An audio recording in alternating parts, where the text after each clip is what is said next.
What we are seeing in America today is the outright persecution of political foes, the weaponization of our courts, prosecutors turned into executioners. Our rights are being put on trial in what has become a two-tier justice system. Prosecutors should never have even charged Kyle Rittenhouse. The right to self-defense is now on trial. These extreme prosecutions are only reserved for those perceived to be right-wing extremists, a 17-year-old with an AR-15 or a 34-year-old dressed in fur wearing a Viking hat with horns. Consider this. Today, a federal judge sentenced Jacob Chansley, the self-described QAnon Shaman, to 41 months in prison for his role in the January 6th security breach. The harmless protester has been locked up in solitary confinement for 10 months. I went through hours of video, and I can't find him destroying anything or threatening violence to anyone.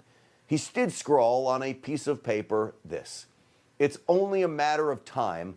Justice is coming." Well, he left that on the desk for then Vice President Mike Pence. That seems to be the worst of it. But the judge called his actions horrific. Give me a break. Should he have gone into the Capitol? No. Should he have tried to obstruct an official proceeding? That's the sole charge he pled guilty to. The answer is no. But does he deserve 41 months in a federal penitentiary? The resounding answer to that question is hell no. This sentence is meant to send a message to all of you. Do not rise up. Do not get too loud, or you too will be punished beyond belief. And our tyrannical Democrat overlords send that message to us through their henchmen in the mainstream media, as they spent months obsessing over the, quote, insurrection. They spent months obsessing over race and ignoring Joe Biden's failed presidency. In the upside-down world we are living in now, some on the right are still trying to tell us that those pictures, these pictures you see right here on your screen, do not actually depict an insurrection, and that those arrested are actually political prisoners. He was literally the flag bearer for this riot, this insurrection at the Capitol. We saw the normalization of an armed, violent insurrection. If these insurrectionists were black, they would have been shot in the face. Give me a break. It's all lies. Now you try to tell me the media has no sway in the justice system? Look what's been going on. It does, because when you look at our justice system now, look who's walking free. Let me show you this video. I've actually showed it to you before. These are Black Lives Matter rioters in Los Angeles dragging barricades there, caught on surveillance video, across train tracks. Now, if police that were nearby didn't remove the fencing moments before the train rolled through, who knows how many people would have been injured or maybe even killed. What does the district attorney in Los Angeles do? They drop all charges against those accused of the crime. This seems far worse than wandering through the United States Capitol spewing nothing more than foul language. And what about this? While Jacob Chansley sat in solitary confinement, a judge, with the prosecutor's approval, released this alleged school shooter back into the custody of his family. He got a welcome home party, as you can see there on the screen. So while he celebrated his release, the 15-year-old he is accused of shooting 4 times remained hospitalized in a coma.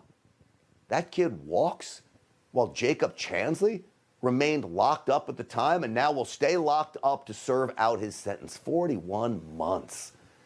We as a nation should be ashamed this can happen in America. The founder of the New York chapter of Black Lives Matter threatened this, you're about to see it, if the new mayor of New York reinstates undercover NYPD units to go after illegal guns. If they think that they're going to go back to the old ways of policing, then we're going to take to the streets again. There will be riots, there will be fire, and there will be bloodshed. Oh, sounds like a threat to me. Compare that to Jacob Chansley's threat, the man wearing those horns in the Capitol. It's only a matter of time. Justice is coming. That's what he wrote.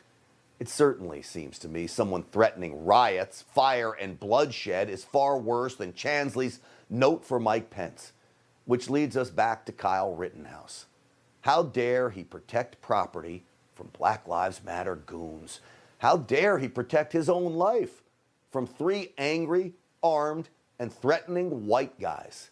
It's freedom that is on trial in America. We, all of us, you, me, we are on trial in America.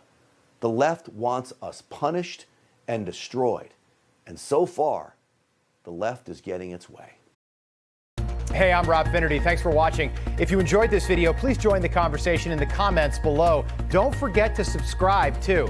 Hit the bell icon to be alerted to breaking news. And remember, there's a whole lot more on Newsmax TV, America's fastest growing cable news network. Newsmax TV, where real news for real people.